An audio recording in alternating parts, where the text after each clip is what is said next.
Hi, this is Futurist Shara Evans, and today I am absolutely delighted to be speaking with a colleague of mine from overseas in Leeds, UK, Professor Robert Richardson, who is in the robotics department at the University of Leeds, and he and his team are working on a project to design teeny weeny little robots that will self-repair cities.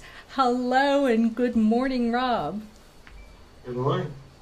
So let's start by talking about this amazing project. As I understand it, it was funded from a grant from the UK government of £4.2 million, and it's to design brand new little tiny weeny robots that will make city repairs something that happens automatically. So let's just start by you giving some background on the project and how you got the funding. Yeah, so the funding actually was through environmental issues in the main sense. So one of the issues is that you want to do engineering in cities, obviously you need to repair cities, maintain them. But you need to do it with the least environmental impact. That's kind of the overall thrust of the core, if you like, core funding. So our approach is, okay, well, how do we do this? And we were thinking, okay, well, robots are great for this because the potential for robots is to do engineering but with minimal impact. That's really our focus. So we're not really talking about automating huge trucks, huge lorries. It's trying to maintain the city with the least possible environmental impact, personal impact, anything else, other kind of impact. So using small robots to try and get in the cities and to inspect them, to find problems and to fix them, say, very sort of small scale before they get big, is really our goal. We often think of it as being like we call in the UK urban foxes. So you would never really see a fox. Sometimes at night time you see a fox occasionally. That's kind of our vision. So these things won't be in your way as you walk down the street, you won't be falling over them. They'll be doing things when you're not about, and when they can get away with it when it's quiet, and you won't notice, it'll just be done. That's our vision. In particular, because we're catching it early, the energy, the resource, the waste, everything is just minimised. So it's better for everyone, really. That's our plan. So when did this project kick off? So we started in January, so it's still quite early, and we've been recruiting for a while and things. So we're just starting to ramp up now. So it's a 5-year project. We're starting to ramp up now with people, so it's in Leeds, but also across the UK and the universities. So we've got people in Birmingham, Southampton, and UCL, which is London, who are working on the project led by Leeds. So yeah, it's just really getting ramped up now. And then it's getting to the starting point now where we're starting to kind of create these robots and starting to kind of start testing them. Oh, that sounds so cool. So I want to talk to you about the 3 different modes and find out where you're at in robot design with the 3 different modes that you've envisioned. The first are what I would call flying robots that are able to go up on tall structures and be able to perch like a bird might perch and do some repairs. And I've had a lot of, I guess, mental visions of how these little drones might be with manipulator arms and so on. But tell me, what are you doing in this space? Yeah, so it's all about, we call it perch and repair. So the traditional thing is perch and stare. So this is when air vehicles land and look at things. We've kind of taken that stage further now, it's perch and repair. So the whole point is to land somewhere and then manipulate things to repair and to replace things. And it's pretty tough. So if you've got a normal kind of drone, if you like, with rotor blades, it's not so bad because you can hover and you can land on things. But the problem with that, of course, is we all know that drones have very little battery power. They don't last long. So if you're going to fly around a city for a long period of time, it's not going to be a great thing. So we have work already which we can perch on lampposts autonomously. So we have work actually at the University of Southampton in our consortium, who have got these little drone things automatically landing on lampposts. So they're not, no one's controlling them. They can fly there. They can perceive the lamppost and they can land on it. So it's kind of a first demonstration in that way. We've got some work from the past looking at how we can land fixed-wing aircrafts. And this is tough, of course, because you know that when you've got a fixed-wing aircraft, you can't go slow. If you go slow, you fall out of the sky. You want to slow down a bit, but not too much. And then you want to be able to perceive at quite high speed what you're going to land on, and then have some kind of end effector or legs, whatever it might be, to land on that. So we know how to do it sort of computationally, and we've got lots of nice algorithms. And doing it physically is tough, so that's what we're working on right now. And there's lots of different schools as well. Some people say you should remove all the energy, so that means that when the aircraft comes in, it would be falling out of the sky. And if you don't catch, you crash. Yep. I think I take the view that in fact we shouldn't be going quite so slow, so we should always be able to abort. So you should be able to coming in, going slower than you might expect. You've always got enough energy to be able to carry on flying if you fail to land. But of course, the price of that is the fact you're coming in faster, and you've then got to try and remove the energy through some kind of legs or something. So it's quite challenging. And so perception is the biggest challenge, I think, in this domain, because especially when you're coming in fast, to be able to see things clearly is difficult. You can, of course, make things like big, bright orange perches, which make it a bit easier. But even then it's hard. But if you want to perch, as birds do, on branches or other things, trying to perceive them is really, really tough. Yeah, and you'd have to have a fair amount of sensors on these robots as well. So, you could rely on things like GPS if you had, a signal to hone into. But if you had GPS drift, then you might have problems, or some other radio interference. So, and of course, the more sensors you put on these little robots, the heavier they become as well. And that would also, I would imagine, impact the ability to perch on things like wires. So what are your thoughts at this stage in terms of the sensors you put on these drones? Yeah, so they were looking, like you say, looking at sort of small sensors, a work package looking at sort of integrating quite small sensors together. So things like maybe some local radar, some camera sensing, that kind of thing. It's a very local kind of sensing. So GPS will get you there, but it won't get you to land because it's not accurate enough. So you need to have this local perception, be it some kind of radar, laser scanning, or sort of other camera things. I mean, cameras are preferred mode. People have got a lot of advantage these days in terms of cameras, in terms of quality of perception. It's not just necessarily working out, because normally in traditional camera stuff, you work out boundaries of things, so your edge detection. It's actually working out what things are. So we have a whole work stream about semantics of vision.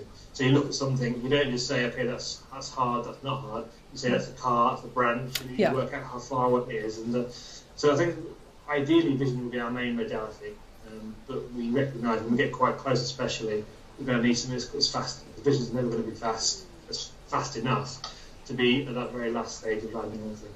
Yeah, look, there's some really interesting work going on in robotic vision that I've been across, including from some of the companies out here in Australia too. And it is a fascinating area and will be very useful in things like autonomous vehicles as well as autonomous drones. But just going back to this whole perch and repair, how would you imagine that once you're perched on a building or an infrastructure that you want to repair, you then have the ability to do something about it? Would you see little robot manipulator arms attached to these drones, or would they be detachable? What are your visions right now? Yes, so I think it will be drones with manipulators on that can do things. So I think there's a whole strand of research being called aerial robotics, effectively drones with manipulators on. And that's kind of what we envisage. So you'll be landing on things, then you'll be doing things whilst perched. I mean, some people are looking at work trying to fly and manipulate. But of course, it's just so energy expensive to do that. So I think with energy, you have to land, if you can land. Then you'll be doing things like depositing material potentially. So on things like exposed pipes, you could deposit some material that would be able to seal it. Other things, the best example, but things like light bulbs, where potentially you can change light bulbs by manipulating things and dropping them in. Of course, right now, light bulb or light posts aren't designed for robots to change them, so you couldn't do it right now. But it would be a relatively small modification to change a lamp post to make it that the robot could change a light bulb. So you can imagine that kind of manipulation where you're just putting things in quite simply, depositing things onto structures. And so the whole point here is that we're not trying to do large industrial work. We're trying to get in there quickly, doing things where before the damage gets very large. That's the main focus of what we're trying to do. So potentially you could deposit a few grams of material onto a pipe, and that could then prevent the pipe from breaking, which would prevent a huge problem in the future. So that's that kind of scale. So how big do you imagine these drones would be, either in terms of size or mass? I think all of the drones will be man-portable. So I think that's kind of our scale. So we don't envision anything being bigger than that. For many reasons, for reasons of just being inconvenient to people, for health and safety. We don't want any very large trucks or vehicles going into the city. So things you can carry. Some of them potentially quite large things you can carry. And I suppose mass-wise, certainly the drone is probably less than 20 kilograms. That's the regulation we have in the UK anyway for flying vehicles to make it a certain standard to fly. But probably more like 10 kilograms, I would think. So pretty lightweight things really. And ground vehicles equally so. I mean, of course we can design very large ground vehicles that are quite heavy that can drive through. it kind of defeats the point. It's just so disruptive. Even if you imagine like a robot dustbin, it's just so inconvenient. It's driving around by itself in the city, so we don't want that reason. Most things we're going to be doing will be from the air, we think. But potentially we might drop some smaller drones or smaller ground vehicles to do some repairs. So you can imagine we've got a particularly difficult thing with quite a lot of manipulation. Maybe we'd drop a few little ground vehicles that would do something, and then you'd pick them up. I think it'd be never the case these little ground vehicles will be driving home. Yeah, so, really what we're talking about are little swarm bots, that may or may not act collectively, but can certainly be programmed to act as a bunch of little helper bees. Yeah, exactly, yeah. So I wanted to ask you about the second goal that you have, which is looking at road repairs and in particular potholes. It's the bane of anybody who drives a car in the city and the bane of cities all over the world. And I believe you're calling this perceive and patch. And my brain was just whirling with ways, how might you do this? And one way that I thought would make sense is you have drones, that are flying over and have sensors and are able to pick up conditions on the road. And then you have little robots of different descriptions that would go out and actually do the fixing. So I'm really curious as to what your actual real plans are as opposed to my imagination of what your plans might be.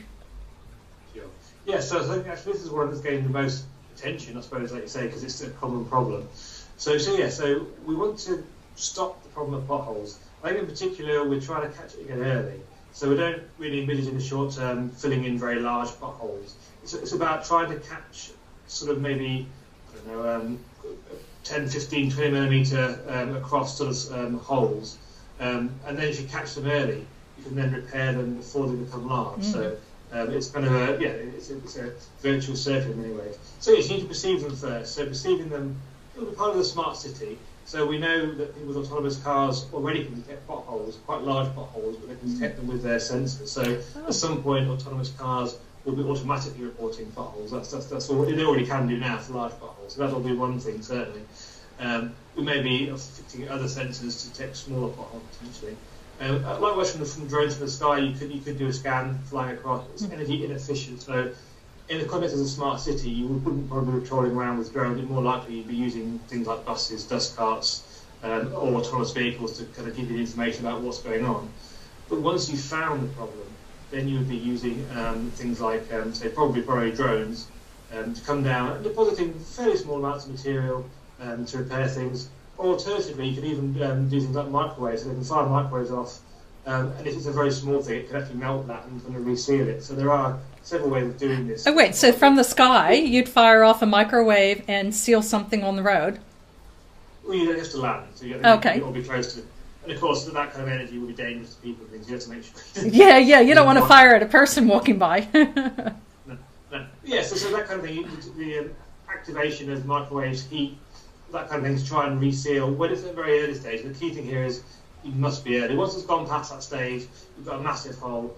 Really, the only way to fix it is to dig it out and do what to do right now and do quite a large industrial works. But hopefully, by fixing the ones that are starting to emerge, and then the program of repairs from other people can catch up, and then at some point we'll have this vision of no problem with potholes. Yeah, I've also thought that another way that you could potentially address it is with a 3D printer on a robot. Have you given any thought to that kind of activity? Yes, so we do actually lots of printing with robots already. So we have thought about doing that printing. So the reason you do that is that quite often the pothole fixes fail because they don't fit in a hole very well. So you have a mismatch of both the side and also the shape. So when you go over it with cars, it comes off. So if you can 3D print, you can 3D print effectively with different kinds of materials, different kinds of stiffness. If you can do that, we know we already can print with different kinds of stiffness. If you do that, then potentially they'll have a much better chance of surviving. So you do some tests, you work out how stiff the material is, get it very precisely, you deposit the material to have the kind of layers of stiffness, and that's when I think hopefully it'll be more reliable. So it's not really a question of printing to fill a hole, more that the properties of the material you're depositing are digitally controlled to make it match the surface, therefore it won't kind of vibrate out when you drive across it. Right, because of course on a road there's lots of vibration every time a vehicle goes past or across and so on and so forth. So yeah, and it's in materials that make them fall out. Yeah. With respect to driverless vehicles or buses or any other city infrastructure reporting, the sensing or emergence of potholes, are you working with collaborators in that space, or is that still something for future research? So I think it was something that we've got in the background. So we're not actively working on it because I think that the people who are doing that kind of work are very much focused on getting the cars to drive. Yeah. And we know that at some point we'll collaborate. Probably in a few years' time, when we've got our robots all working well and autonomous cars are slightly more advanced, then to use that data to try and work out where they are. Effectively, all they're going to be doing to us is telling us the location. So if we know where they are, then it's able to go in. Right. Yeah, and it solves the problem of constantly having to scan, hundreds and hundreds or thousands of kilometers of road space for potential problems.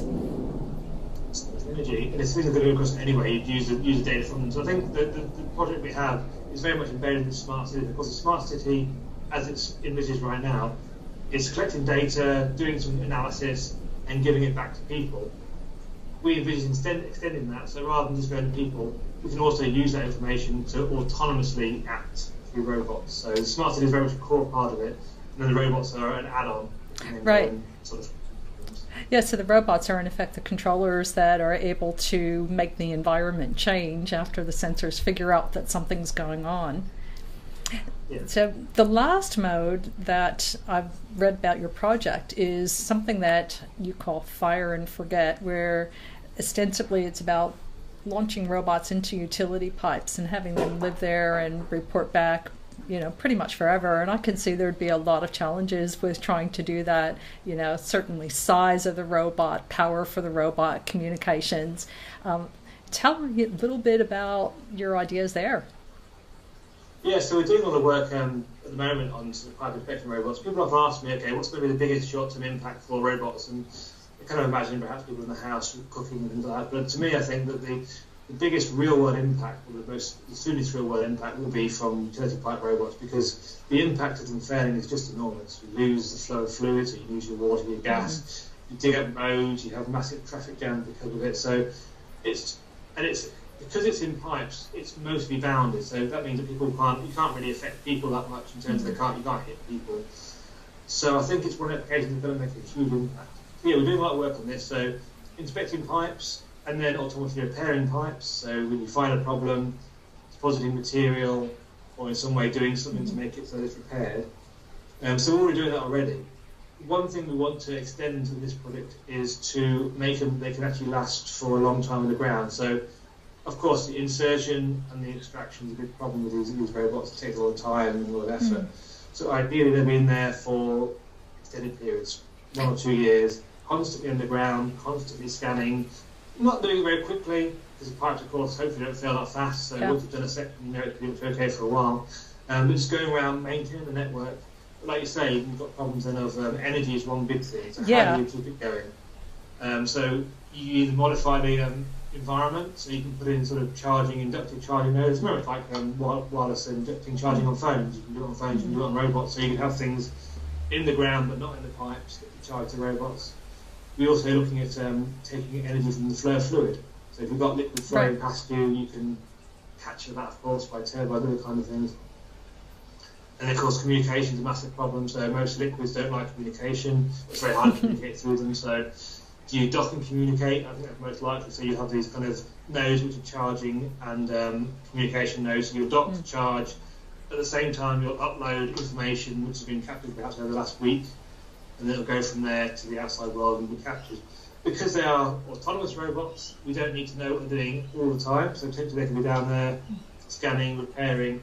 We just need to know when they've done the job, how good was it, where it was. So we've got a log of what's happened. Right. So it could be a communication system that's basically like a store and transmit type of system, like we used to have in the old days instead of real time in the cloud. Absolutely.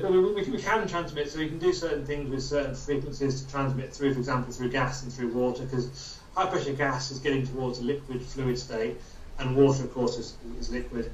So there are some ways of transmitting through it, but it's tough and it requires lots of big equipment to do that. So potentially you could try and transmit from that liquid, but it's a much cheaper, more effective way to go and just dock somewhere. So if you can do that, you would do that. So the program of repairs over the next 20 years, for example, when they remove pipe sections, they put them back in again. They just add these little nodes that can be then used to recharge and to collect data. And over time, then you can go and expand the network and make it autonomous.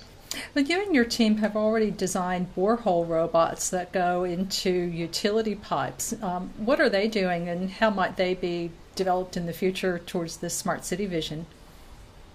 Yeah, so we have obviously the pipe robots we mentioned previously about going into borehole pipe. We also have what we call borehole robots. These are things that we are doing that can be deployed through drilled structures. So when you've got for example, if you have a building collapse and search and rescue, you can drill through into the structure, and you can insert a robot that can unfold and then can explore the other side. So the key thing about these is that they are quite small. They can get into small gaps. So there are some structures around the city, of course, that are quite small to get into.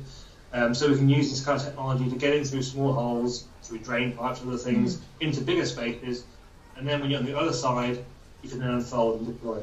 That's using the analogy of kind of a small kid's toy. So if you drill a hole, you can imagine putting a small kid's car through. On the other side, it just couldn't do anything because it's so small, it has no capability. But what you want is something that goes through a small hole. Once it's through the small hole, it becomes big and capable. So we have these unfolding robots that kind of go from a straight line to being this kind of more advanced robot. Yeah, I'm sort of picturing origami robots as well, or again, going back to swarm bots, multiple tiny robots that individually can go through these little holes, but then can attach to each other and become one larger robot if they're designed that way. Yeah, so we have origami robots, they're obviously more fundamental research, but they're basically like sheets of paper that can fold up. We have more conventional powered things that come apart. And we're also looking at reconfigurable robots, so these are fundamental building blocks that can assemble and detach. Like you say, so you can post a load of these things through and they can assemble themselves, kind of like some sort of crazy transformer thing. Yeah. So they're mostly futuristic things. They're not the stuff we have, which is more conventional in terms of folding, is most ready to go into market, if you like. But the other stuff is still in the background. Do you have any prototypes that you're able to show us at this stage? I know you don't have them with you physically right at this moment, but are there things that you might be able to point us to? Yeah, I've got some sort of more conventional things in terms of folding things. Certainly that's out there. The other stuff is more conceptual, and so we're working on that, maybe commercialising potentially. But certainly for the more conventional folding stuff is out there on the website. Oh, that sounds cool. We'll definitely check out and put some links to that. And one last thing before we finish up today, and it's another really cool project that you and your team have been involved with, and that is exploring the pyramids in Egypt. I know that you designed some very special robots to be able to go into places that people haven't seen for thousands and thousands of years. What kind of robots did you use for that? Yes, so in the particular paper we're looking at, there are these so-called air shafts, which are quite small square shafts. They're 200 by 200 millimetre in sort of cross-section. And they go from the very centre of the pyramid towards the outer casing, start off horizontal, and then go at an angle of 40 degrees. So you need a robot that's quite small that can enter these shafts, but also climb up these shafts, of course carrying sensors, and also in this case carrying a drill, because these air shafts are so-called air shafts, don't leave the casing. It's about 10-15 metres of a question mark. It could be massive loads of stone, or it could be hidden chambers. So that's what we're trying to understand. So the robot we built, very customised robot, we're able to climb up these shafts, carrying these tools, and explore and try to find out what the purpose of these shafts were. So it's a very challenging project. Because you are climbing, it's really an aerospace type problem, because any bit of mass you add to the robot requires more force to climb, requires bigger motors, so it's sort of a vicious circle. So by making it incredibly light, you actually remove lots of constraints. So we use up the 3D printing, so we have a metal chassis which we do all the mechanical work with. But beyond that, everything else is 3D printed to make it lightweight and small as possible. And we were out there about 3 or 4 years ago now, and we had some great results, found some really great things. So it's a good project. So is that project over now, or are you still doing some exploring? So we have robots. We're waiting to get access back to Egypt. That's what we're waiting for. Hopefully we'll get it fairly soon. But we have some great robots that can do some even more advanced things. So we just need to get access back to get an answer. So we found some writing that's hidden for thousands of years, which is an amazing result.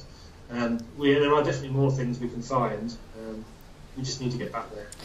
Oh, that will be so cool once you get that permission. I want to thank you so much, Rob, for getting up early to chat with me about your self-repairing cities and all the interesting robots that you and your team are working on. So thank you very much. Great pleasure. Thank you.